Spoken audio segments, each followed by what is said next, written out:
অসহায় মানুষ, এই 50,000 টাকা দিয়ে মাটি লই দি আই খুব কষ্ট করি আই হাজানাই টিয়া করে পরিশোধ করি ভাত খাই না আই খুব চিন্তাত পড়ি গই আই টেনশন হয়ে গিয়ে আই লবণের মাঠত পড়ি গই।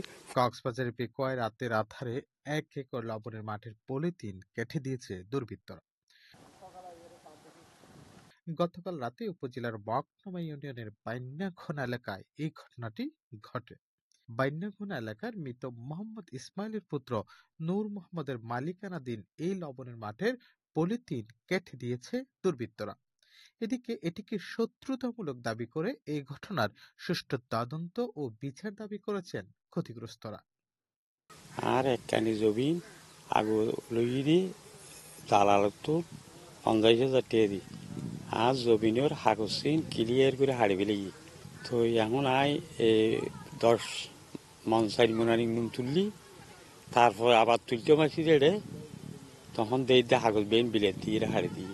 এই বিচার গান আই ইউনিয়ন পরিষদ তো প্রশাসনত তো নাই বিচার গান চাই অতর্কিভাবে আর হাগসিন হাড়ি আর বাপের মাঠ আমার বাপে বর্গালইয়ের একজন তো বর্গালইয়ের শ্বাস করে আজি 10-15 দিন আর নুন তুলির একবার তোলার পর আর দ্বিতীয়বার যখন তুলতেছি দেখি হাগজ বেন দুর্বৃত্ত না হাগজ বেন হাড়ি ফেলি আমার বাবার হাগজ বেন হাড়ি ফেলি আর প্রশাসন আছে বিচার চাই।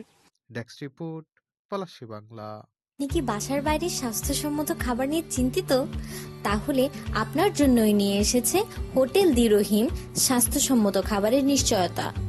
হোটেল দি রহিম, আলহাজ কবির আহমদ চৌধুরীর বাজার, পেকুয়া, কক্সবাজার। ফোন 018311878770। পার্সেল যোগে যে কোনো অনুষ্ঠানের খাবার আর বিরিয়ানি পৌঁছে দেওয়া হয়।